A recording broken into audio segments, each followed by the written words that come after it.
Sa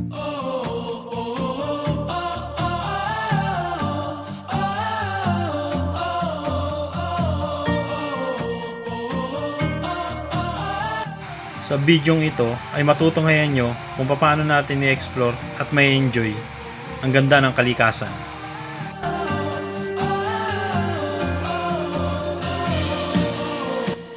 Alam nyo ba na humigit kumulang 2 oras mula sa magulo at maingay na syudad ng Maynila ay mararating nyo na ang tinatagong ganda ng Tanay Rizal.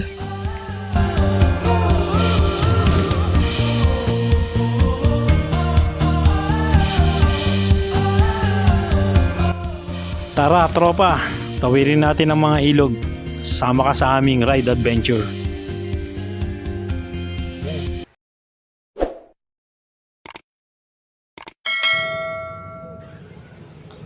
So yun mga trops, take off na tayo. Starting point nga pala natin dito sa Shell Pugon, kung saan natin minit up yung mga tropa. Hindi na natin nakakuha ng video. Pero syempre as usual, bago tayo umalis, hingi muna tayo ng guidance kay Lord.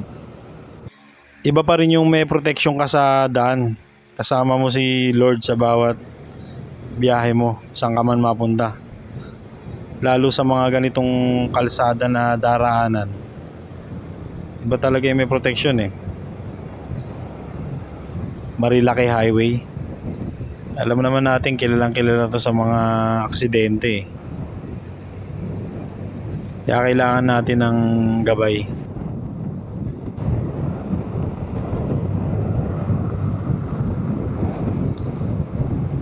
Chill rides lang tayo mga trops. Siguro mga 1 oras lang mararating na natin yung destination natin.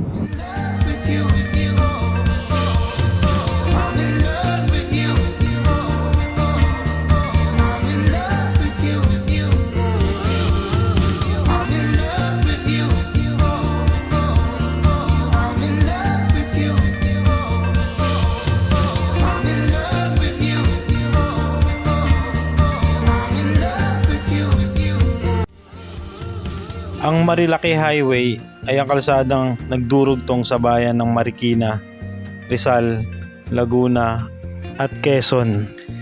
Isa rin ito sa pinakadelikadong kalsada na matatagpuan sa buong Pilipinas. Hindi lamang dahil sa mga twisties road o palikulikong kalsada, kundi dahil sa mga kapwa natin rider na abusadong gumagamit sa kalsadang ito.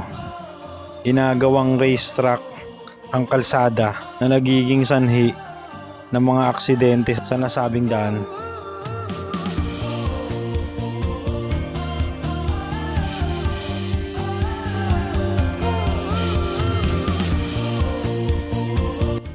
So yun mga trops, malapit na tayo. Nakapasok na tayo ng baryo.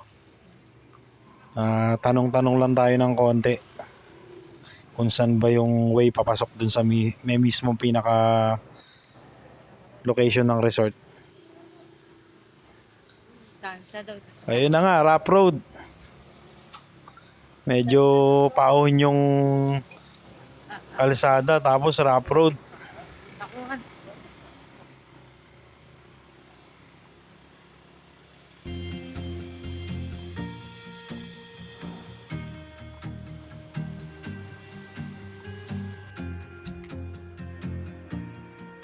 Kung pupunta kayo rito, ito yung expected na madadaanan nyo. Rough road. Buti na lang hindi maulan.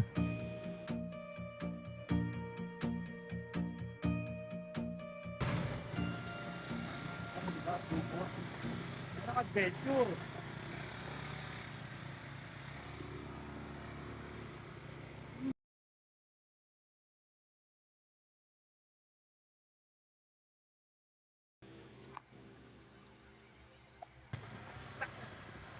Ayun na nga. Hindi na kinaya ng tropa natin sa unahan. Bumaba na yung misis niya.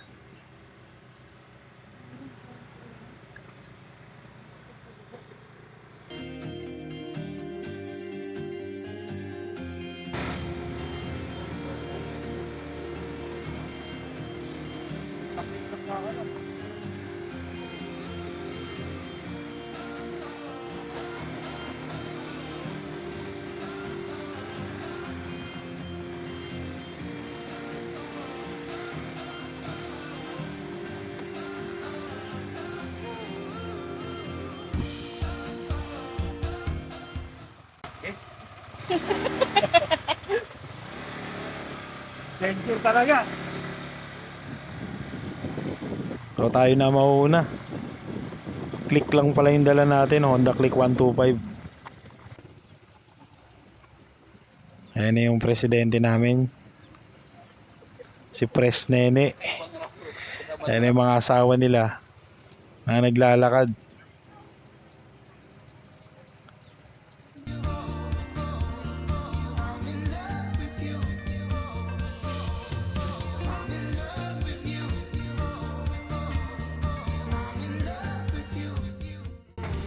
Pero yung back ride natin ayaw maglakad. Wow!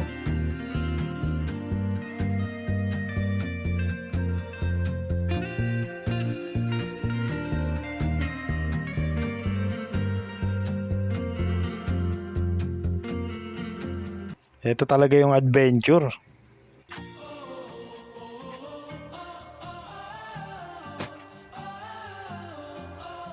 Sabi nila yung pinakamagandang lugar daw, yung pinakamahirap puntahan.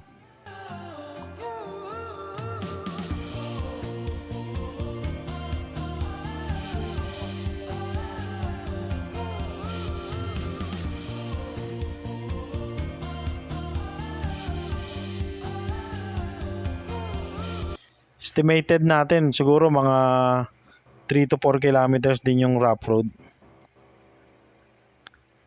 Ayon kay Google.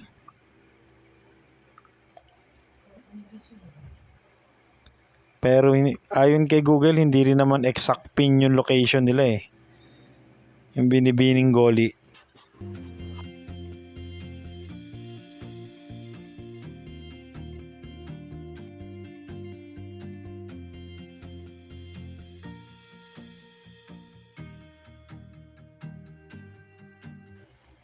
May river crossing pa tayo mga trops. Tatawid tayo ng ilog.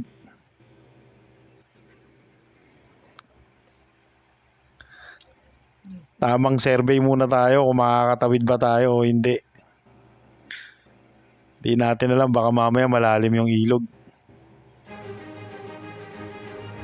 Ayan na, susubukan na ng isang tropa natin, si Pres Nene.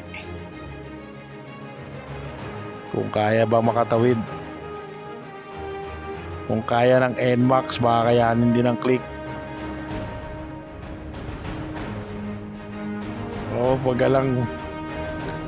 ka lang mamamatayan sa gitna. Ayan na mga trops.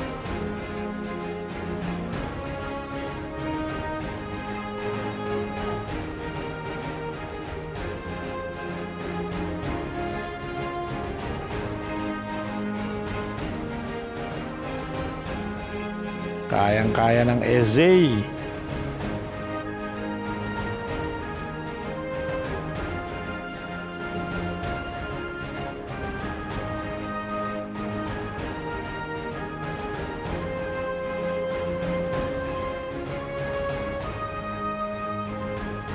Tayo naman mga trops ang susubok. River crossing adventure. Kayang-kaya ni Honda Click. Honda Click lang sa kalam.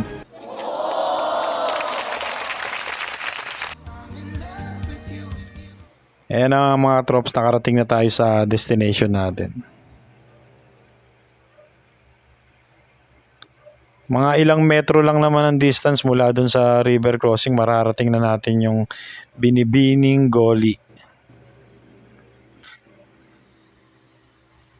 Pasok tayo sa loob mga trops. Tignan natin yung ganda ng resort.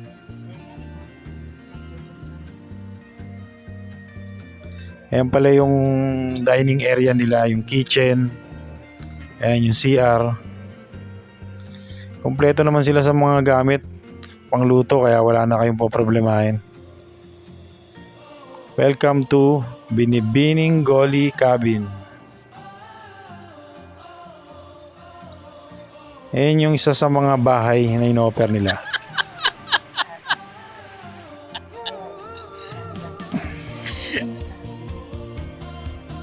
Pasok tayo guys, silipin natin.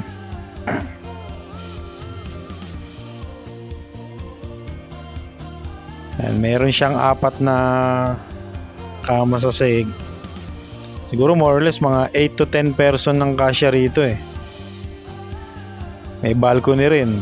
Ayan, may pahingahan. Kaya gusto nyo mag-chill-chill, kwentuhan, relax-relax. At ayun yung tanawin, syempre, talagang marirelax ka dyan. Running water. Na may pinakamalamig na tubig.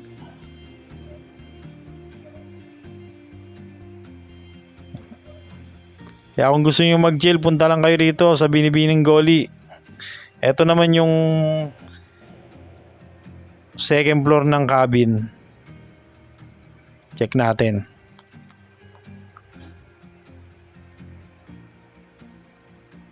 Ayan, may dalawa siyang bed. Kaya pa rito mga 4 person.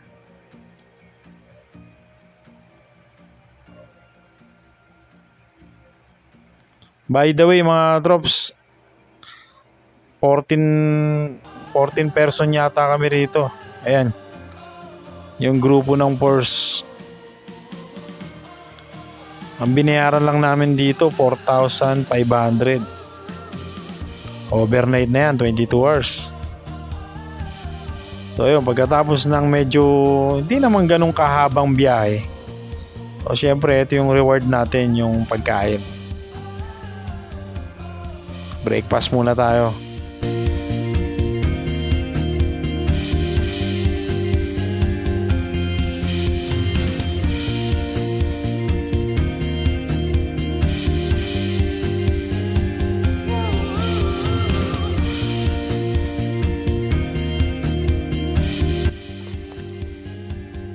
Tara na tropa, maligo na tayo. Magtampisaw tayo sa malamig na tubig ng ilog.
Teka lang mga trops, kung inaakala nyong yun lang yun, eto pa, mag nature tripping naman tayo.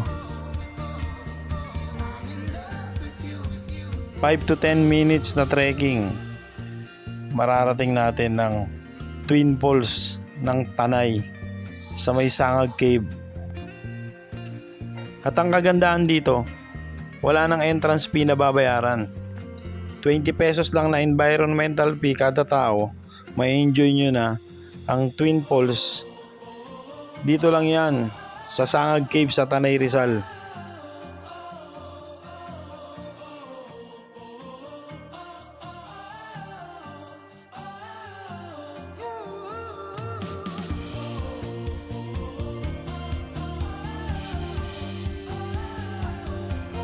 Malapit na yung falls dito.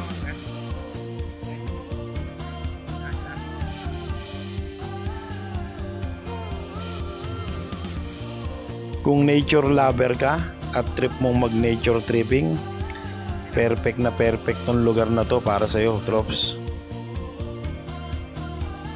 Napakapayapa ng lugar. Hindi siya crowded.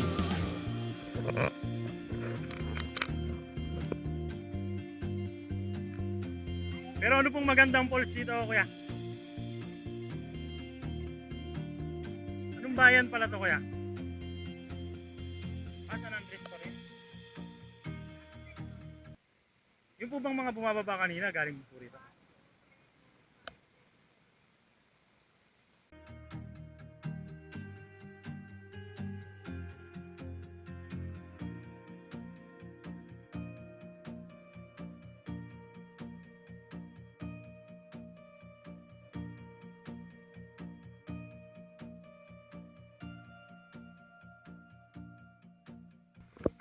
Ako matarik. Ah, yun, may lagoon. May tarik.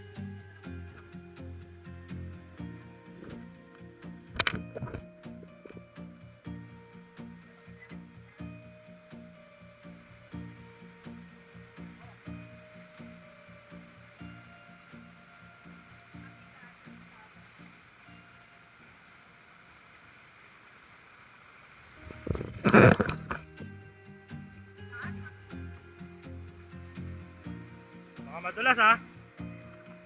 Saan ha?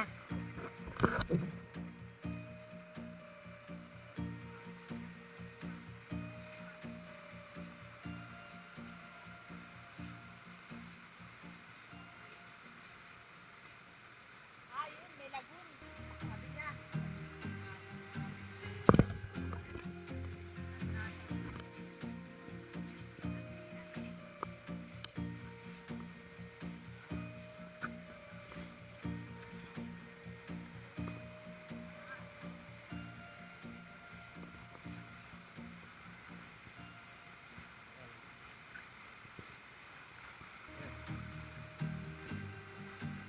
Na oh. Lamig din ang tubig oh. Ang tubig oh.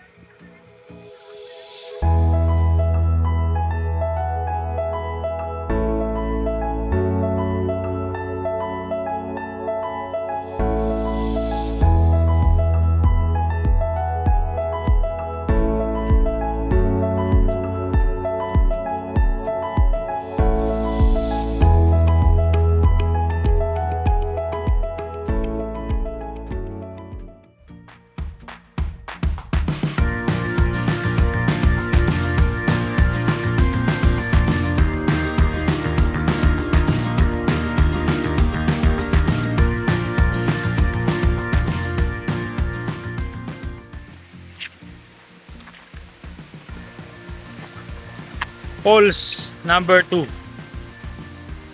Ano tayo sa susunod na falls? Yun, lubi-lubi oh. Ano yung lubi-lubi kaya, Luis? Anong lubi-lubi yan? Yun yung ano na yung puno. Anong bunga yan? Lubi-lubi. Pwede gulayin oh. Lubi-lubi. Oo.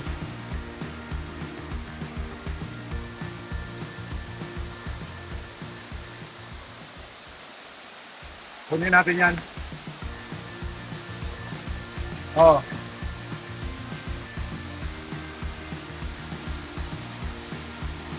Taas pa pala? Bakit ko lang yung falls?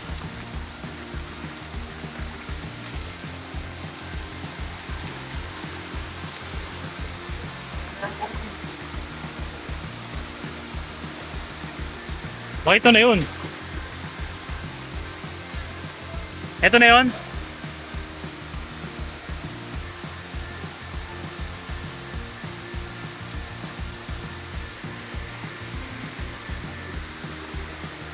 Ayun, mas mataas yun ah.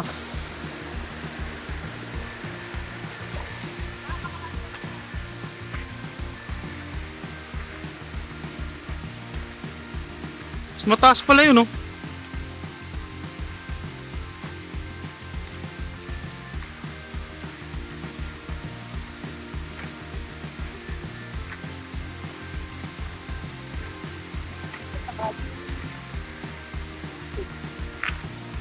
Puntahan natin.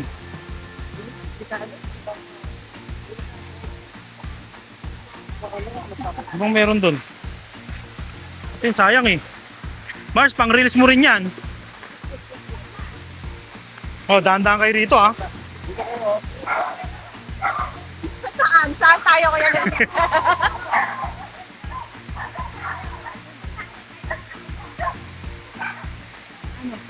Teka lang. Baka bawal na eh.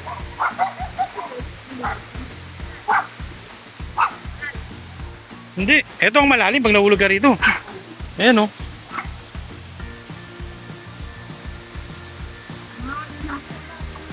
Tandaan dito mamaya magkamali ka ng tapak ha.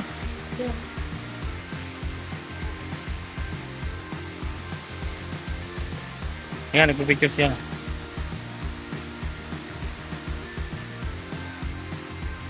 Ito.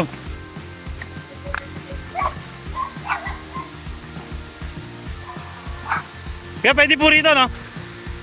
Pwede po. Mababaw lang po. Ha? Opo, picture lang. Ayan, no? Si kuya yung ano. Kayo po yung caretaker dito, kuya. Kuya yung caretaker dito. Ano?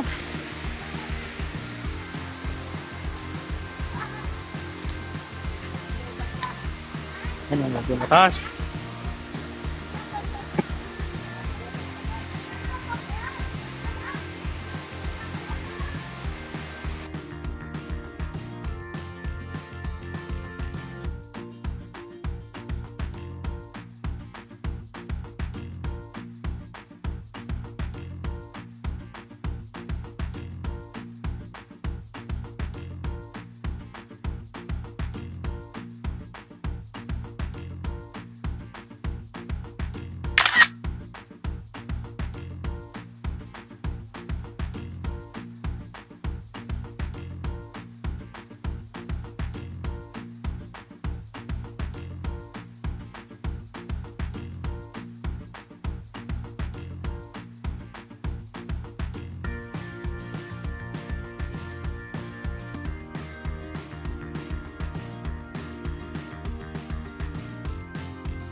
At dito na natatapos ang isa nating ride adventure.